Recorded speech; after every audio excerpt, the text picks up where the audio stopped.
guys to take a step every single year, every single day. You know, we believe in player development. That's who we are. I think we saw that out of Miles. He only got better throughout the season. In his last 12 games, that was the best we saw him play all year. And you can put Bacon there as well. So I expect those two guys to make a major step. What that means as far as, you know, starting position, numbers, we'll figure that out as we go. But those two guys, for us to have a productive year, have to really take a step, and I believe they will. They've had great summers. The number one thing I can say about those two guys, they've been committed to working and player development on the floor all summer, and I expect a big year out of both of them. And what role do you expect Nick Batum to have? He kind of, you know, gave way to some of the younger guys at the end of last year. I mean, what role do you envision for him? Well, I expect Nick to come into camp and compete for minutes, plain and simple. There's multiple minutes there for him to compete, and I expect he'll do that. He had a big summer. He's in good shape. I need Nick to pick it up on the defensive end. I think that's really where he established himself for us last year. I thought he was a very good defender, one of our best two-way guys. And you'll hear me talk about that a lot this season. We need two-way players, guys that can compete on both ends of the floor. We're not a one-dimensional team. And I think Nick's one of those guys with his size, his experience that can give us some defensive presence out there. And that's the number one thing on the board right now is he's got to defend for us. He shot the ball at a very high clip last year from three.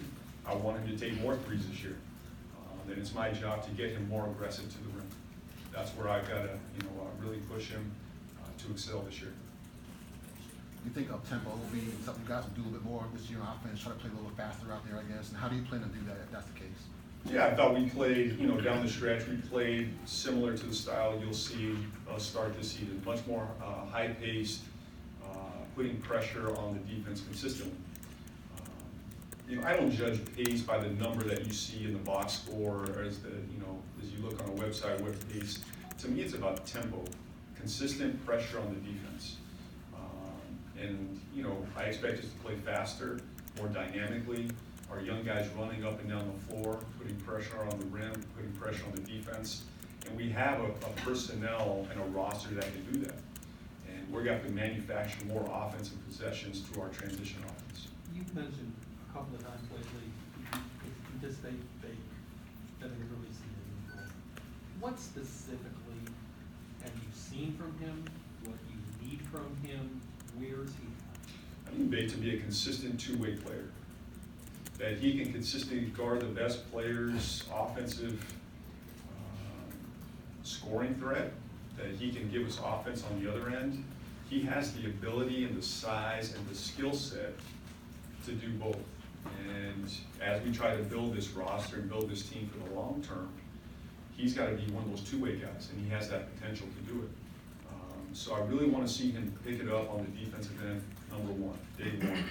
Set a tone for our team defensively, being able to guard on the perimeter, guard his own matchup, win his matchup, get out in the open floor.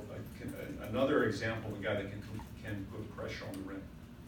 He's a guy that can get downhill. He's so big, broad, strong. When he gets those shoulders down, he can get to the rim at will. Then the third layer is the playmaking. He can get there, but now can he make plays for others? I think those three things, you know, the ability to defend, get to the rim, and make plays for others.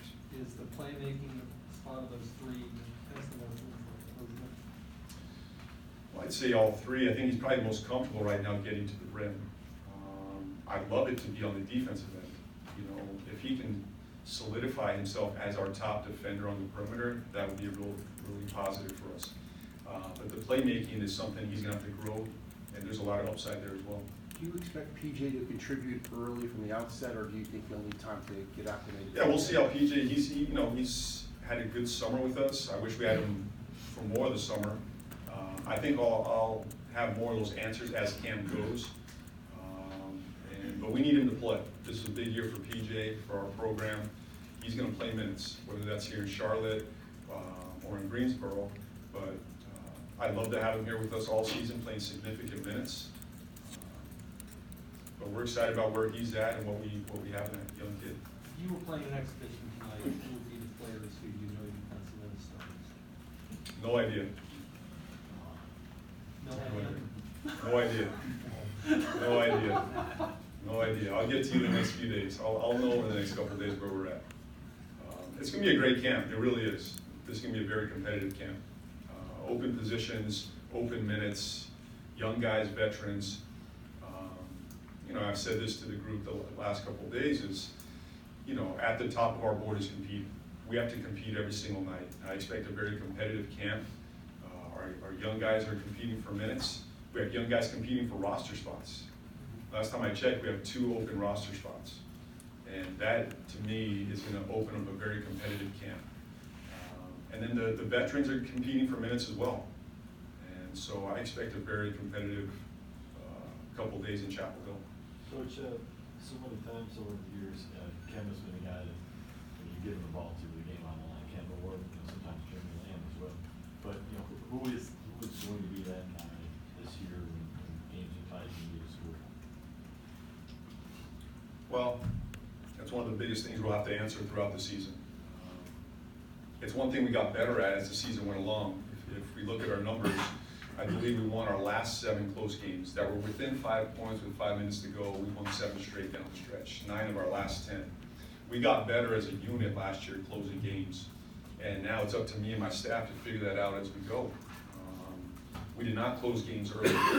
You know, early in the season, we had a hard time, no matter who had the ball in their hands, we did not close. But it's one thing that as the head coach of this team, I have to figure out how to close games. And I don't think it's going to be one guy to start. And maybe we'll evolve into that. I do think Rozier has an ability to shine brightest in those moments, but we're just going to let this thing play out. It's going to be multiple guys making plays down the stretch. Rozier, he had a fantastic year, 2017. By the way, I'm Scott Schimmel. I think it's the first year we've lost. Scott? Yes. Who are you with? We were with Sports Realm and local paper Realm. So we we're looking at Terry Rozier in 17. He was a fantastic leader. He did wonders for the Celtics. Are you guys looking to him for leadership and to spark things? They were pretty intense with him, and I mean, we thought he was great. Yeah, absolutely. We need leadership on this team. You know, we got to have leaders step up. I'm going to have to manufacture it a little bit myself to start. But I expect Terry to lead, and sometimes that's by just his effort, how he competes on the floor, how he comes to work every single day. This is a kid that does work, and we need him to step up as a leader. And I'm not going to put it all on his shoulders. There's a number of veterans in that locker room that have the ability to lead, and I think it's going to be interesting when you have a player of Kemba's magnitude leave a locker room. You know, let's see who steps up, both on the floor and off the floor. Those guys in there should be salivating right now at this opportunity that's in front of them, both on the floor and off the floor. How do you manufacture leadership? I think you put them in different situations, in practice, in a film session, in a team meeting. You know, one of the things that I think we've done well over the years in San Antonio is Pop did a great job manufacturing leadership, trying to push guys beyond their limits. You think you're only limited in a certain way, but when you're stretched, that's when you find out who you are. And I think I'm going to do that a lot this year with our guys. Going to push them, find out who's leading, who can lead, who has that ability, and you do it in different ways. It can be on the floor and it can be off the floor. Coach, how do you keep Rozier to play within himself and not try to do too much? Because he seems like he's coming in with a bit of a chip on his shoulder, like he's got something to prove to a lot of folks. How do you keep him to just play ball and help you guys win? Yeah, I want him to settle in. This is obviously a big adjustment for him coming in as a starter, as a main piece.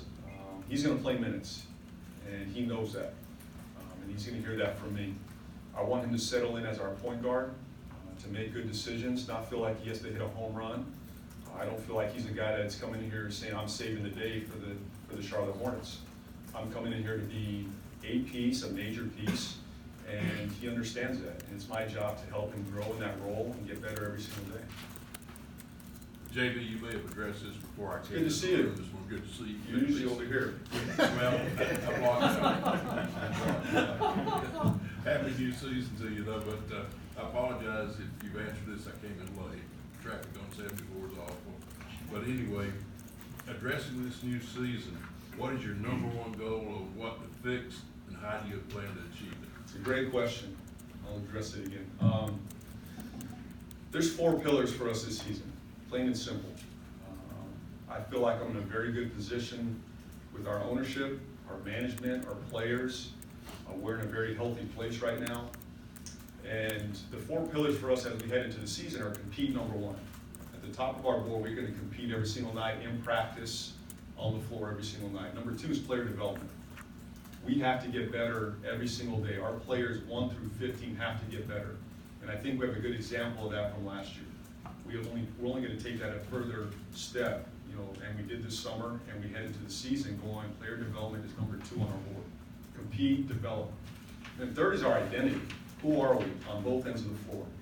And this is where I'm excited as a coach. I get to put my imprint, my stamp on this organization, this team right now, offensively, defensively. So a year from now, we clearly again know who we are.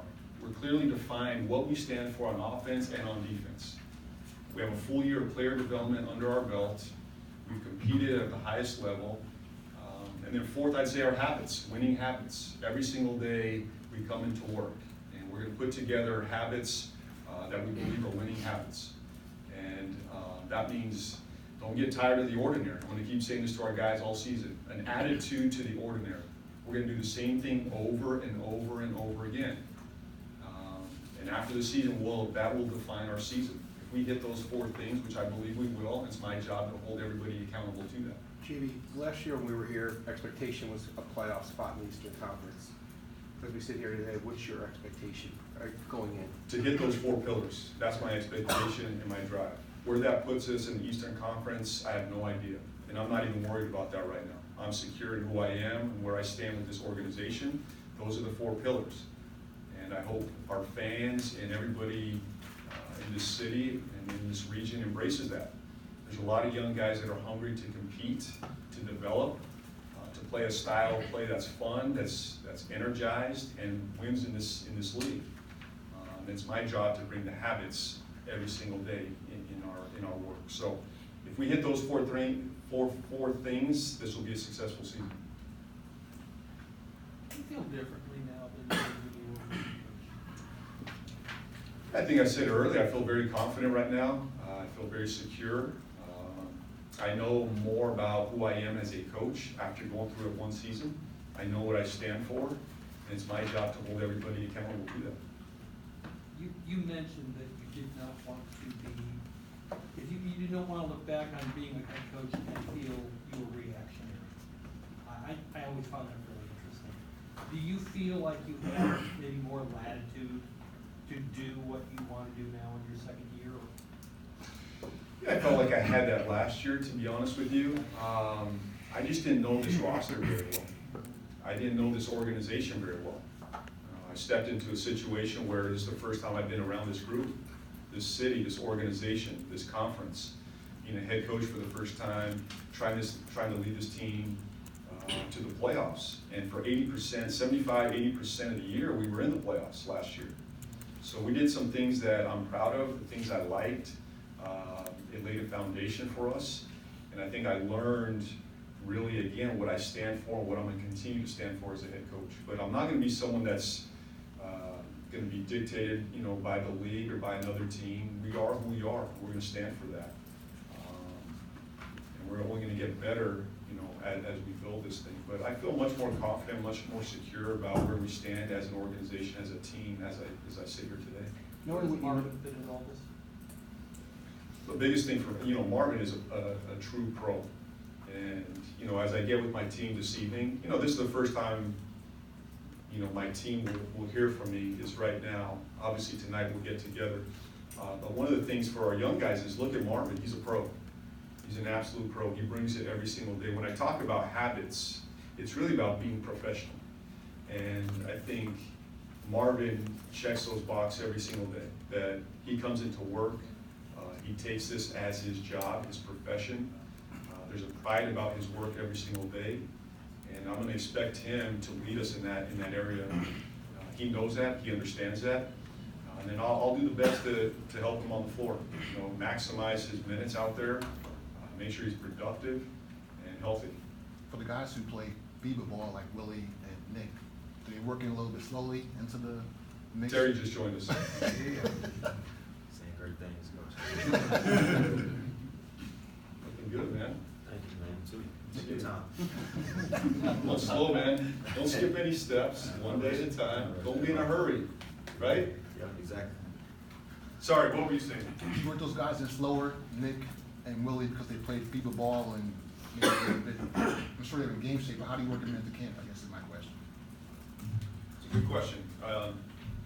Our performance team does a great job managing minutes. We're constantly, I just left a meeting with Joe Sharp and our entire performance team, making sure we monitor all these guys. It's not just, Billy and Nick. They're one of our guys. But managing, their bodies will be really important as we head into camp. Obviously, they played a lot this summer, so we're not going to give them the full dose of a training camp. We've got to be smart with, their bodies and making sure they're rested and primed and ready to go. But I feel good about where they're at. They feel good physically. They're in good shape. I just got to make sure that we don't push them too hard too early. Coach, as far as Cody's the other goes, when he's on the floor, he's a great player. How does he feel coming into this year health-wise? Well, that's a good question for Cody. I can tell you what Cody has said to me is this is the best he's felt in years. Obviously, we missed him last year. He's a major part of what we're doing, especially when we say play fast. Cody's a guy that is, sets the tone for us with our pace. He runs the floor extremely hard, gets up and down the floor. We just got to keep him healthy, and that's my job, our performance team's job, to keep him healthy this season. Miles Bridges, we see him as really looking great and possibly great potential. Do you have plans to use him more this season, more minutes? And how do you plan to develop that talent? Because we think he's really athletic. He's able to do so much. Well, Miles is a fantastic athlete, competitor. He's worked all summer. He's put himself in a very good position as we speak. And at some point last season, we started him. We made that decision, and I think it helped him. He played his best basketball this season down the stretch, and he's only pounced on that this summer. He's gotten better. His shot's getting better. His ability to get to the rim. He's a very underrated passer, playmaker for us out there. And he's a versatile defender, someone that we can switch with. He can guard 1 through 5, really. And that's where we want to go with this thing. So I think we're putting together a roster of versatile defenders, versatile playmakers, and he's one of those guys. Coach, with Two more. Kemba gone, who was such a dominant, ball dominant. Are you new to us? No, I'm the culture.org, internet entertainment site here in Charlotte, Cameron Lee. Okay. But with Kemba gone, who was such a dominant, ball dominant point guard, do you think that the style of play is going to be a lot different for fans just kind of watching the game? Yeah, we want to move the ball a tremendous amount. I think Kemba is one of those guards that had the ball in his hand a tremendous amount. I think my style though is more multiple guys touching the ball, side to side, and Kemba made it work, and he was a great player. But it's our job now to do it as a group. The ball's moving side to side, multiple ball handlers. The ball's not going to stick. It's going to move. I'm going to demand it, and our group understands that. So we need to move the ball, play as a unit, play as a team, and I think that's going to help our offense. Jeremy Pike, NBA Europe. With Nick and Billy especially getting a lot of playing time internationally, how do you feel them playing abroad during the summer is going to help them this season? And what are your feelings on the international game as a whole right now? Well, I've always had tremendous respect for the international game.